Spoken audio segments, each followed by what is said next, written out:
मैं नहीं जानता कि मेघा ने आत्महत्या क्यों की। योर ऑनर, भजन और गायत्री की गवाही में पिछले महीने भर में मेघा के साथ फोन पर जो बातचीत हुई उसमें एक ही बात बोली जा रही कि मेघा परेशान थी, लेकिन पोस्टमार्टम रिपोर्ट इस तरफ साफ इशारा कर रही है कि यह आत्महत्या है, क्योंकि बॉडी पर किसी भी तरह के घाव, अन्य कोई भी निशान नहीं पाए गए। योर ऑनर, सबसे पहली बात, पीड़ित की लाश बहुत ही बुरी तरह से जली हुई हालत में पाई गई है। अगर यह हत्या है ऐसा साबित करने के लिए कोई सबूत ही नहीं है। इसीलिए तो कहा कि अगर यह हत्या है तो लाश इतनी बुरी तरह से जली हुई हालत में मिली है कि किसी भी प्रकार की कोई चोट या कोई निशान इसका पता लग पाना बहुत ही मुश्किल था।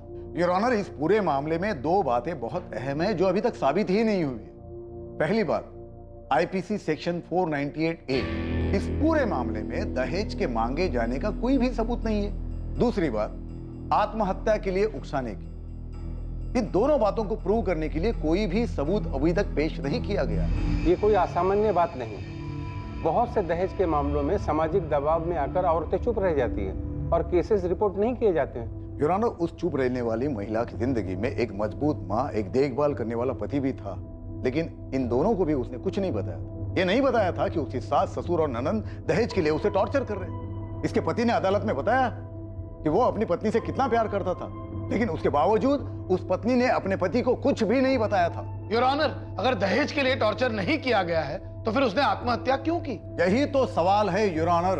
बिना किसी को अपनी तकलीफ बताए उसने अपनी जान ले ली, लेकिन इसका यह मतलब तो नहीं होता ना कि उसके ससुराल वालों ने दहेज के लिए उसे टॉर्चर किया और उसे आत्महत्या करने पर मजबूर कर दिया।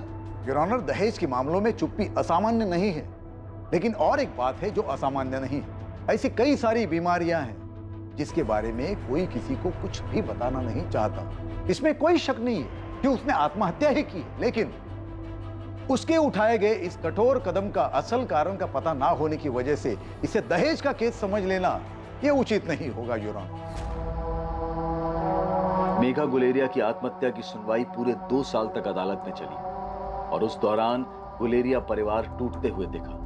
शायद इस केस का सच आत्महत्या करने से पहले मेघा की साधी गई चुप्पी के साथ ही जा चुका था। मेघा की मौत ने कई सारी जिंदगियां तबाह कर दी और अब आगे उसके केस का फैसला मौत ने कई सारी जिंदगियां तबाह कर दी थी और अब आगे उसके केस का फैसला और तबाही मचाने वाला था। एक 23 साल की महिला का अपने ससुराल में आत्महत्या कर लेना बेहद दुखद है। उससे भी दुखद बात यह है कि वो एक माँ भी थी।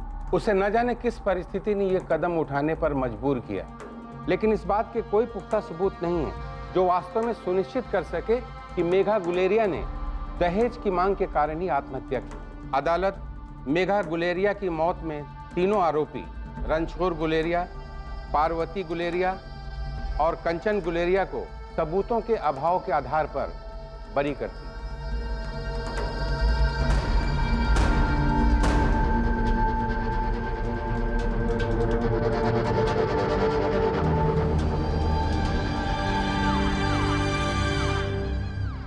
माफ करना माँ जी, मैं मेघा का ठीक से ख्याल नहीं रख पाया। मैं तुम्हें और तुम्हारे परिवार को कभी माफ नहीं करूंगी बच्चे। मेघा मेरी इकलौती बेटी थी, तुम सबने उसे मार डाला। अब से हर दिन मैं भगवान से यही मांगूंगी कि तुम सबकी जिंदगी बद से बदतर बना दे, इतनी तकलीफ दे कि तुम्हारा जीना दुश्वार हो जाए, तुम और तुम्हारे सारे परिवार का विनाश हो जाए। भजन गुलेरिया और उसके परिवार के लिए जिंदगी अब आगे कभी भी आसान नहीं होने वाली। भैया 2 किलो चावल देना। माफ करना लता भाई, पंचायत ने गुलेरिया परिवार का बहिष्कार किया है, कोई भी लेन देन से मना किया है। मैं आपको कुछ भी नहीं दे सकता। माँ, दुकानदार ने हमें कुछ भी देने से मना कर दिया है। क्यों? पंचायत का फैसला है कि हमारे परिवार को कोई कुछ नहीं देगा। अदालत ने छोड़ दिया है, इसका ये मतलब नहीं है कि तुम लोग बेकसूर हो। मेघा की माँ जैसलमेर में रहती है, अब वहाँ के पंचायत का फरमान हमारे गांव के लोगों पर क्यों लागू कर रहे हैं? तुम लोगों ने उनकी बेटी को तकलीफ दी है, जान से मारा है। हमने नहीं मारा उसे। मैं, माँ, बापू, कंचन, हमने मेघा को कभी कोई तकलीफ नहीं दी और उससे कुछ भी नहीं मांगा कभी। दहेज के अलावा और भी बहुत सारी बातें सुनने में आई हैं। क्या सुना है आपने? कि मेघा के साथ घर के अंदर अभद्र व्यवहार हुआ। ये क्या बकवास कर रहे हैं आप नाथुराम जी? भजन तो कुछ बोलेगा। नाथुराम जी, जो कुछ भी हुआ उसका हमें बहुत दुख है। मेघा के जाने का गम सबसे ज्यादा मुझे, और ये गम जिंदगी भर सताएगा मुझे। गलती मेरी है, कसूरवार मैं हूं। उसको छोड़ के मुझे शहर जाना ही नहीं चाहिए था। मुझे उसके साथ रहना चाहिए था यहीं गांव में। पंचायत ने भजन और भूपेन की विनती को मान लिया और उनके बहिष्कार करने के फैसले को वापस ले लिया। लेकिन अब भी इस परिवार की जिंदगी में कुछ और ज्यादा तबाही आनी बाकी थी।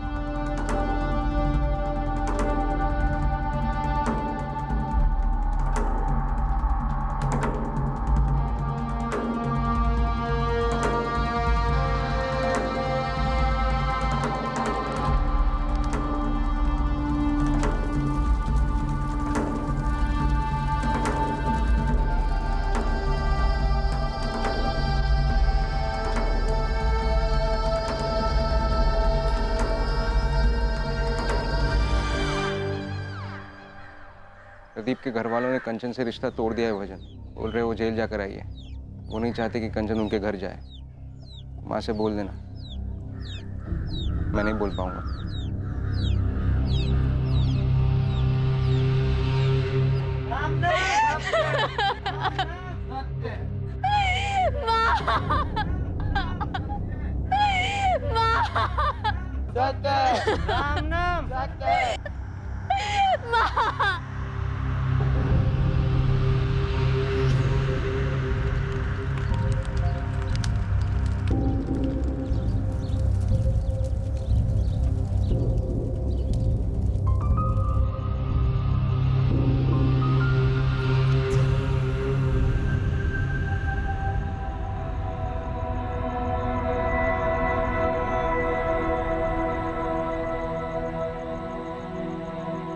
बहुत याद आती है बापू। मुझे भी याद आती है। माँ ने ऐसा क्यों किया बापू? मैं रात को उसको पकड़ कर सोया था।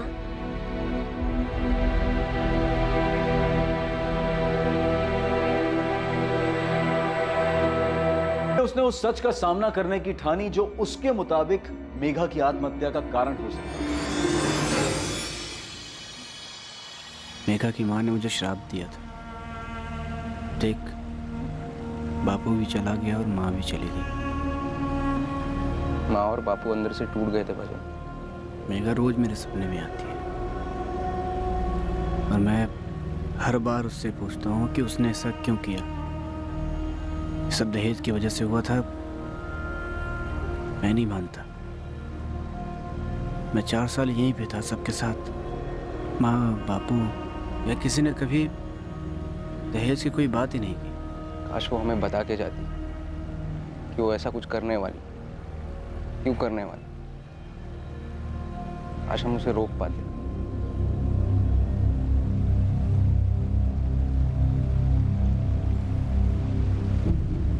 एक बात पूछूं भैया? मैं जानता हूँ भजन, कंचन की शादी करनी है। मैं लड़का ढूंढ रहा हूँ, मगर तू भी जानता है आसान नहीं है। मगर अभी भी तेरे लिए लड़की ढूंढना मुश्किल नहीं है भजन। तेरे ऊपर कोई आरोप नहीं। तू दूसरी शादी कर ली। जगत बड़ा हो रहा है, उसे भी माँ की जरूरत है। मैं मेघा को कभी भूल नहीं पाऊंगा भूपेन। और हाँ, मैं आपसे भी कुछ पूछना चाहता हूँ। पूरा गांव मुझसे पूछना चाहता है। सब बातें भी करते हैं, बस कभी कोई मुंह पे नहीं कहता। लता ने भी कई बार आड़े टेढ़े तरीके से पूछने की कोशिश की। नहीं पूछना चाहता है ना तू? कि क्या मैंने या बापू ने कभी भी मेघा के साथ कुछ गलत किया? वो खामोश थी। मैंने कई बार कोशिश किया लेकिन उसकी खामोशी नहीं टूटी। मुझे कुछ बताने से ज्यादा खुद को आग लगाना आसान लगा।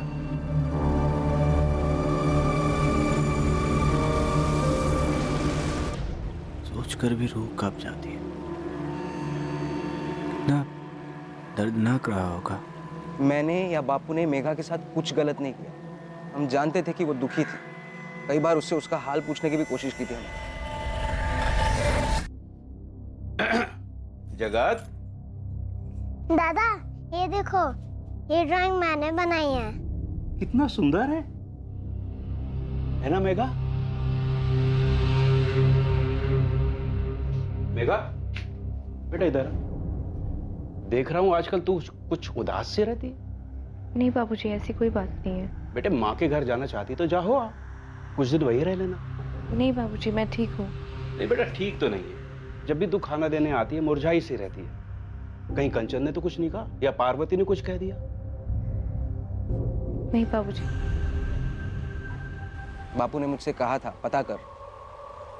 कई बार मैंने उसके साथ हंसी मजाक करने की कोशिश की, सोचा था उसका दिल बहल जाएगा। बापू के कहने पर कई बार उससे कहा तुम्हारी माँ के पास जैसलमेर छोड़ा था, मगर उसके मुंह पर वही खामोशी बंधी रही। तो जब आप लोगों को पता था तो आप लोगों ने मुझे क्यों नहीं बताया? क्या उसने तुझे कभी बताया? फिर तो रोज बात होती थी ना उसके साथ, जबकि उसकी आवाज सुनकर तू जान गया था कि वो ठीक नहीं है। पता नहीं क्यों खामोश रही। माफ करना भैया, मैंने आप पर और बापू पर। जो बीत गया सो बीत गया भजन। मगर उसने ऐसा क्यों किया, ये जानने के लिए जितना तू अंदर से तिलमिला रहा है ना, नहीं हम भी बेचैन। तो फिर उसने ऐसा क्यों किया भैया? जब कोई तकलीफ नहीं थी उसे घर में, तो बिना कुछ बताए किसी को ऐसे रात में अचानक। मेघा ने ऐसा कदम क्यों उठाया, ये बात सिर्फ और सिर्फ एक ही आदमी जानता था। पर क्या वो आदमी सामने आकर कभी सच बोलता?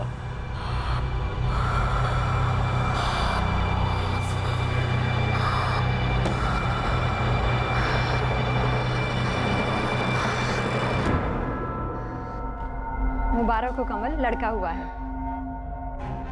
चंदा कैसी है? माँ और बच्चा दोनों एकदम स्वस्थ हैं। ये आधा तुझ पे गया है और आधा मुझ पे गया है। ये देख चंदा,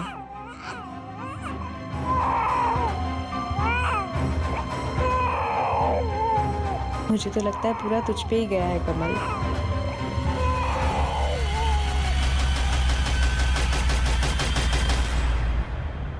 क्या चंदा की सिर्फ शक्ल मेघा गुलेरिया से मिलती थी, या फिर वो मेघा गुलेरिया ही थी जो चंदा बनकर जी रही थी? यह अपने आप में एक अनोखा मामला था, एक ऐसा मामला जिसने कई जिंदगियां तबाह की थी और शायद आगे भी करने वाला था। कल रात 11 बजे इस केस के दूसरे और आखिरी भाग में हम इस कहानी की लंबी यात्रा को उजागर करेंगे जो साल 2003 से चली आ रही थी और जिसने कई विचित्र मोड़ लिए थे। अब मैं अनूप सोनी आपसे विदा लेता हूं, फिर मुलाकात होगी। और याद रखें, क्राइम और आपके बीच में सिर्फ इतना फर्क है कि आप कितने सतर्क हैं। सतर्क रहें, सुरक्षित रहें। और फिर बाहर निकल गई, अपने घर से दूर, अपने अंदर के समेटे हुए दर्द से दूर।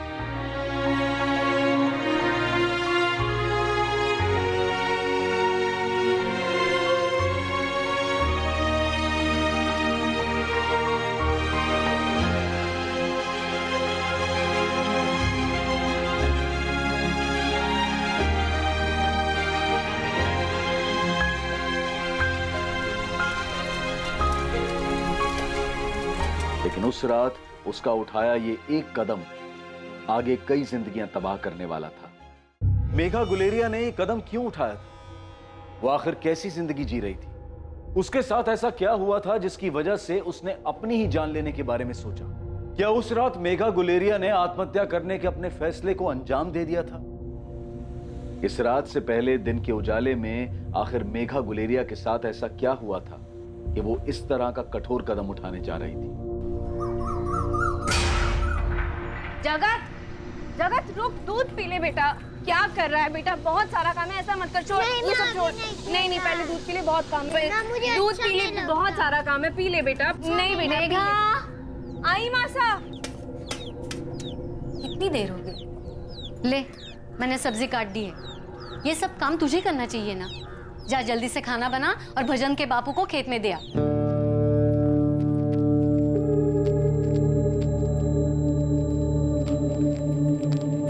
देर हो गई बाबूजी। चल आगे से जल्दी आना। सुन, रुक जरा, अरे कुछ खाकर जा। हाँ बेट। बाबूजी वो घर पे बहुत काम है, मैं घर पे खा लूंगी। कैसी है मेघा? मैं ठीक हूँ जेठ जी। बापू कह रहे हैं बैठने के लिए तो बैठ ना। नहीं वो घर पे काम है, मुझे निकलना होगा।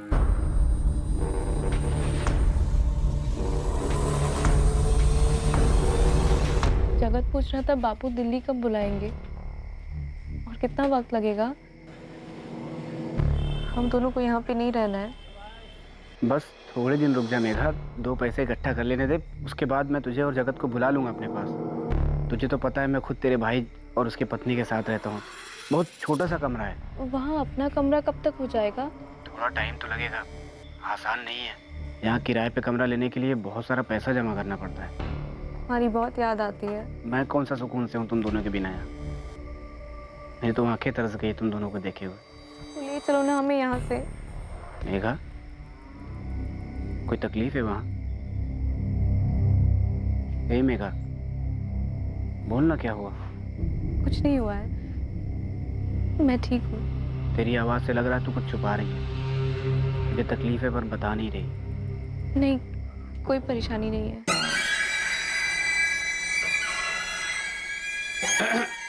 जगत,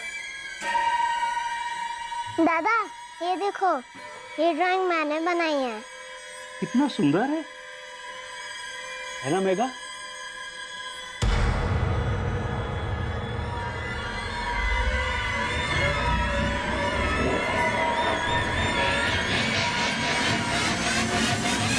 मेघा, कितना सुंदर मोर बनाया इसने। जी बाबूजी। रोज रोज क्या जरूरत है बापू के यहाँ जाके आने की? बोलने को कुछ है ही नहीं। माँ हूं मैं तेरी, फोन पर भी तेरी आवाज से पहचान सकती हूँ। कुछ हुआ है क्या वहाँ? क्या हुआ है बेटा? तू कुछ बोल क्यों नहीं रही है? ससुराल वाले परेशान कर रहे हैं क्या? वो पार्वती बहन और रणछोड़ भाई साहब ने कुछ उल्टा सीधा तो नहीं बोल दिया तुझे? नहीं माँ, ऐसी कोई बात नहीं है। साफ साफ बता बेटा, दहेज मांग रहे हैं क्या वो लोग? मैं तेरी माँ भी हूँ और तेरा बापू भी हूँ, बता मुझे, दहेज मांग रहे हैं क्या वो लोग?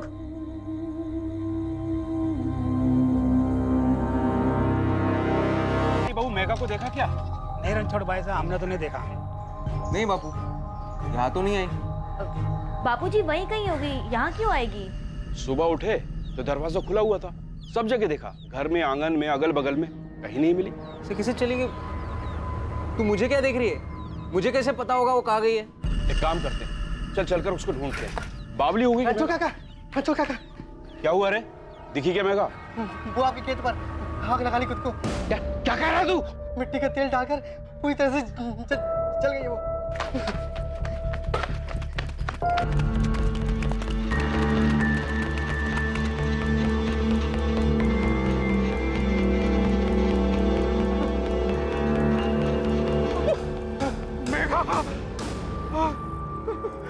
ये कैसे हो गया रणछोड़ भाई साहब? पता नहीं भाई साहब ये कैसे हो गया। सुबह जब हम सोकर उठे तो ये मेघा घर पर नहीं थी, दरवाजा खुला हुआ था, बस तभी से ढूंढ रहे थे। ये मेघा ने खुद नहीं जलाया होगा। किसी ने मेघा ऐसा क्यों करेगी बापू? तो बच्चे के साथ अलग घर में रहता हूँ। वो रात में तेल का डब्बा लेके घर से निकल गई और किसी को कुछ पता ही नहीं चला। कोई आवाज नहीं हुई क्या? कोई आवाज नहीं सुनी, मेरी बेटी ने कोई आवाज नहीं सुनी, इसकी सास ने कोई आवाज नहीं सुनी, इसका बेटा वो तो इसके पास ही सोता है साहब, उसने भी कोई आवाज नहीं सुनी।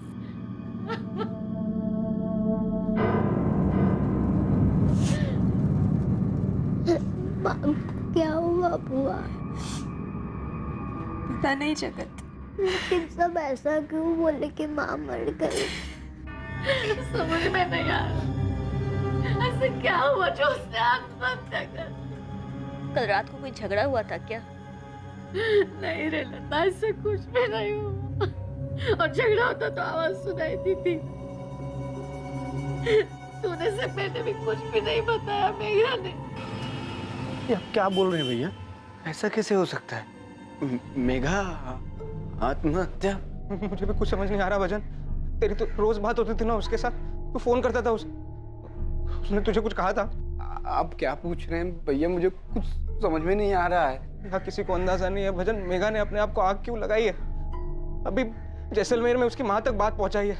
पुलिस कह रहे लाश को पोस्टमार्टम के लिए लेके जाना पड़ेगा, सबको थाने बुलाया है। भजन तू भी जल्दी बाड़मेर आ जा।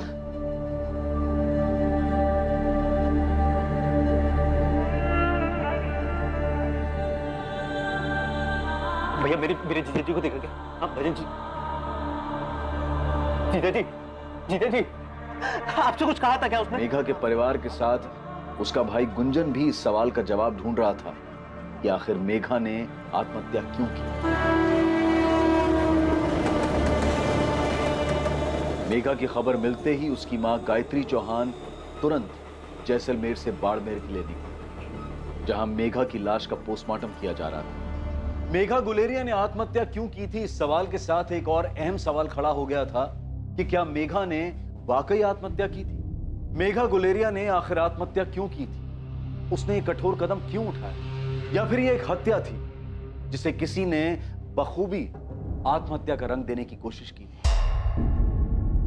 मर्डर है या नहीं, यह एनालाइज करना बहुत मुश्किल है। डॉक्टर, विक्टिम की मां का कहना है पीड़ी सुसाइड नहीं कर सकती। डेड बॉडी बुरी तरह से जल चुकी है। ऐसे में जलने से पहले अगर स्ट्रगल हुआ भी होगा तो उसका कोई निशान ढूंढ पाना अब पॉसिबल नहीं। डेड बॉडी को देखकर मैं इतना कह सकता हूं कोई हथियार का इस्तेमाल नहीं किया गया है। और अगर गला दबा करके भी मारा गया होगा तो भी अब पता नहीं चल पाएगा, क्योंकि गले के आसपास का सारा मांस जल चुका है। तो आप कंफर्म कर रहे हैं कि ये सुसाइड है?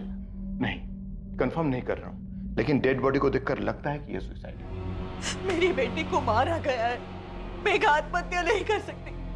उसके सास ससुर और वो जेठ, उसका भूपेन, उन्होंने उसे मार डाला और मिलकर ये सब नाटक रचा रहे हैं। गायत्री जी, हम रिपोर्ट लिख रहे हैं और सबसे सवाल किए जाएंगे। क्या मेघा के ससुराल वाले उसे दहेज के लिए परेशान करते थे? मेरी बच्ची भीतर ही भीतर सारे दुख दर्द दबा कर बैठी थी, कुछ बोलती नहीं थी, पर उसकी खामोशी में महसूस कर पाई और समझ गई थी कि उसे उसके ससुराल वाले परेशान कर रहे थे। दहेज वहेज की कोई बात नहीं है साहब। मेघा से कभी हमने एक ढेला तक नहीं मांगा। जब से ब्याह करके आई हमने कभी भी कुछ भी नहीं मांगा। पता नहीं ये दहेज की बात कहां से आई। आप लोगों ने कुछ नहीं किया तो ऐसे ही बिना वजह आपकी बहू घनी रात में अपना बच्चा छोड़कर घर से मिट्टी का तेल लेकर निकल गई, खुद को जला। साहब, हमने उससे कभी कुछ नहीं मांगा, अब उसने ऐसा क्यों किया हमें नहीं पता। अगर दहेज नहीं मांगा तो क्यों जला लिया उसने खुद? या फिर मारा गया उसे? मेघा की माँ ने कंचन, माँ और बापू का नाम लिया भजन। बोल रही है ये सब दहेज मांग रहे थे। तुझे सामने आकर बोलना पड़ेगा भजन। तू बता, क्या माँ और बापू मेघा से दहेज मांगेंगे? आप बताइए। अगर कुछ हुआ नहीं तो मेघा ने ऐसा क्यों किया? उसने हमें बिना बताए कदम उठाया भजन। तू बोल, तुझसे कुछ कहा था उसने? मेघा, कोई तकलीफ है वहाँ? तेरी आवाज से लग रहा है तू कुछ छुपा रही है। कोई परेशानी नहीं है, सब ठीक है। बस हमें जल्दी वहां पे बुला लो।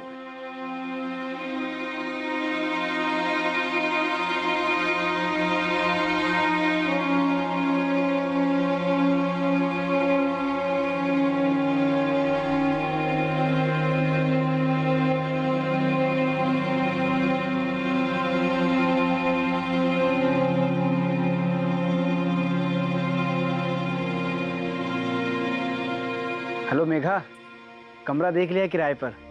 अगले महीने में ले रहा हूँ। 2 हफ्ते में गांव आ रहा हूँ तुझे और जगत को लेने। ए मेघा, अब तो खुश है ना? अब यहीं पे रहेंगे साथ में दिल्ली में, और जगत के लिए अच्छा स्कूल भी देख लिया है। मेघा, कुछ बोलना। हाँ। मेघा, क्या हुआ? हफ्ते भर से देख रहा हूँ तेरी आवाज कुछ अजीब सी लग रही है मुझे। कुछ हुआ है क्या? कुछ नहीं हुआ है, सब ठीक है। बापू, बापू।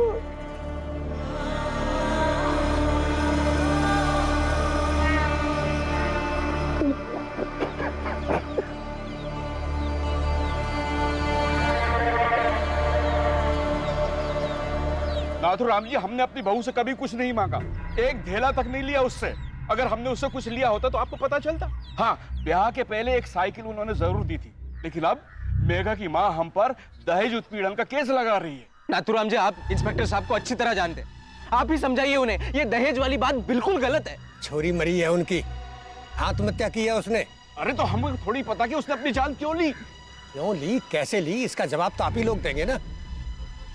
भजन और उसके बीच में कोई गड़बड़ तो नहीं थी? इसका जवाब तो आप लोगों को देना होगा कि अचानक यूं ही मिट्टी का तेल लेकर के आपकी बहू खेत में यूं ही शौकिया तो अपने आप को आग नहीं लगा लेगी ना। हमारे घर में उसकी किसी से कोई बातचीत नहीं हुई। अगर हुई होती तो हमको पता चलता कि उसके दिमाग में क्या चल रहा है, तो हम लोग उसे कम से कम उसे समझाने की कोशिश तो करते हैं।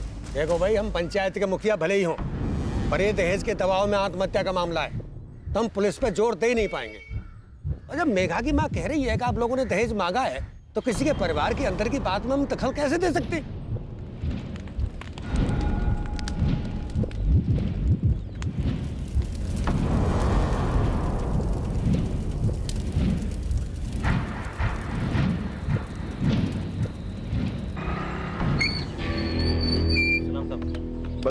पता चला मेघा ने सुसाइड क्यों किया था? वो बात तो पता नहीं, लेकिन एक बात पक्का है कि इस गुलेरिया खानदान में कुछ तो बातें हैं जो अंदर ही अंदर पक रही थी। मतलब साहब, भजन काफी टाइम से शहर से बाहर काम करता था। ऐसे में उसकी जवान बीवी घर पे अकेली रहती थी। शायद उस पे कई लोगों का नजर रहा, गाँव वालों की और साथ में शायद घर वालों के भी। भजन के गैर मौजूदगी में मेघा का जेठ भूपेन ही उसको उसकी माँ के गाँव ले जाया करता था। और तो और साहब, भूपेन अपने बेटे राकेश के साथ जगत को भी मेला दिखाने ले जाया करता था।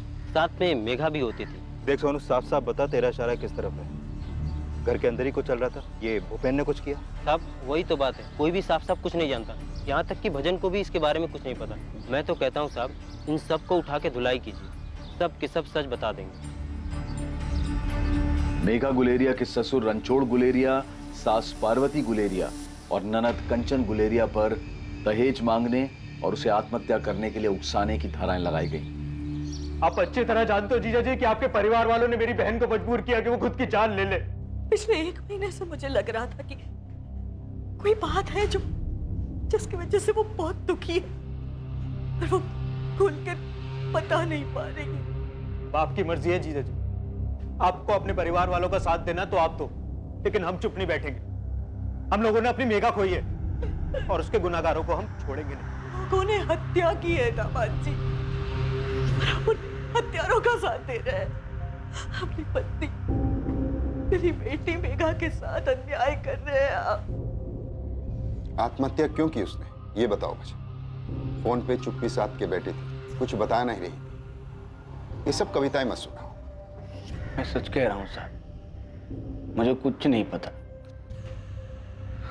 मैंने कई बार पूछा मेघा से कि क्या बात है मेघा बता, लेकिन उसकी खामोशी नहीं टूटी। लेकिन उससे बात करते वक्त मुझे एहसास होता था कि वो तकलीफ में तो थी। उसकी माँ ने अपने बयान में कहा है कि उसे पता चल गया था कि उसकी ससुराल में दहेज मांगा जा रहा है। तुमने कितने मांगे थे भजन? कोई दहेज नहीं मांगा साहब, कैसी बात कर रहे हैं आप?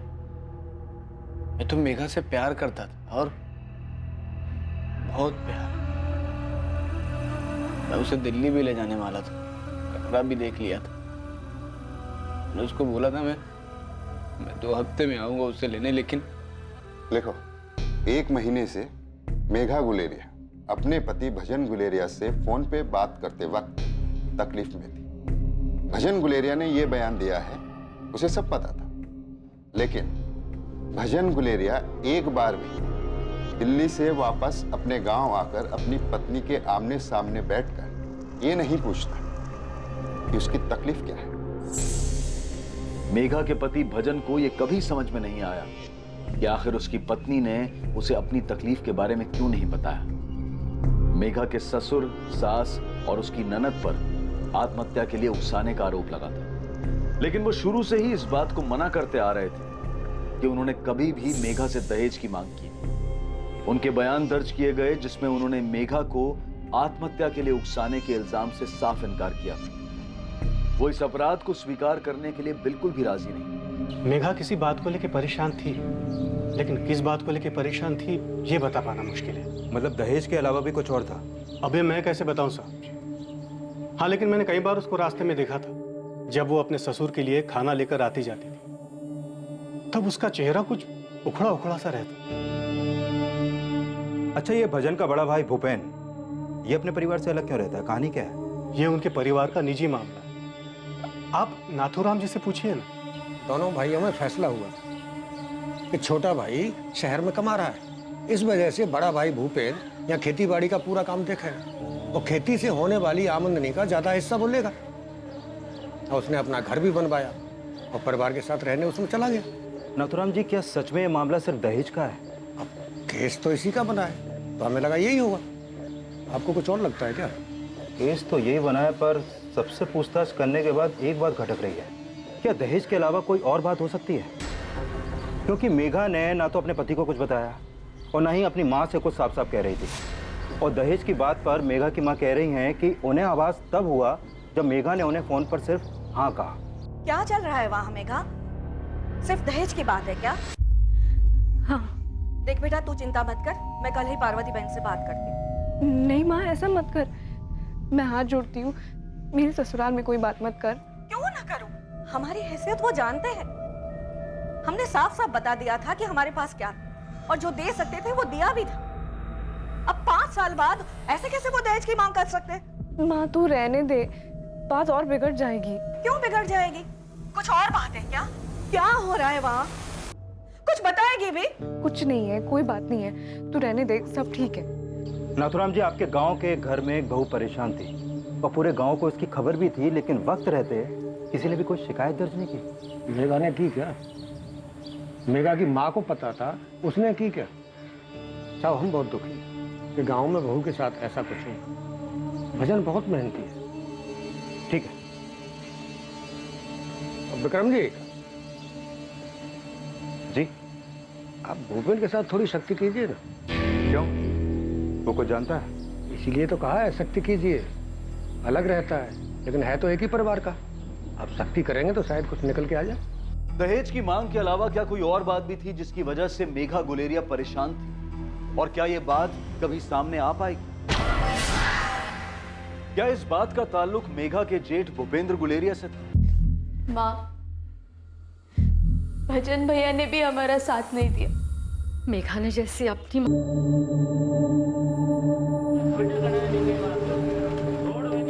कई बार जब मेघा को अपने मैके जाना होता था, मैं खुद उसे यहाँ बाड़मेर से जैसलमेर छोड़ कर आता था। हम अलग रहते थे सब, मगर घर के किसी भी परिवार के बीच किसी के लिए भी दिल में कोई दरार नहीं थी। मैं जैसे अपने बेटे राकेश को कहीं घुमाने ले जाता या मेले में लेके जाता था, तो उसके साथ जगत को भी ले जाता था साहब। और क्या क्या करते थे आप? क्या मतलब है साहब आपका?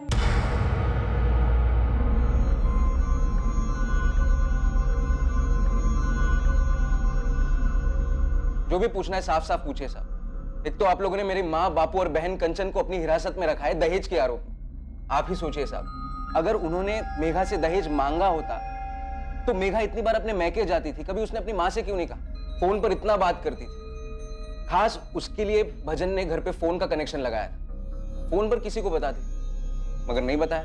मैं नहीं जानता साहब आपको ये सब किसने बताया। अच्छी भली खुश थी मेघा हमारे घर में, सब उसका ख्याल रखते थे, जगत से भी सब लाड करते थे साहब। इतना ही प्यार था तो सुसाइड क्यों किया उसने? मैं नहीं जानता साहब, और ये भी नहीं जानता कि उसने आत्महत्या क्यों की। होगी उसकी कोई तकलीफ जो किसी को बताना नहीं चाहती, मगर अब हम क्या करें साहब? मेरा पूरा परिवार जेल में सड़ रहा है, बेल नहीं हो पा रही है। अगर शादी के 7 साल में लड़की के साथ दहेज के लिए कुछ होता है तो आरोपी लंबे वक्त के लिए अंदर जाते। मेघा की शादी को अभी 7 साल पूरे नहीं हुए। भूल जाओ, तुम्हारे माँ, बापू, बहन केस बना दिया कि किसी को बेल नहीं मिल पा रही। ऊपर से तू ये बयान देकर आया कि मेघा तकलीफ में थी।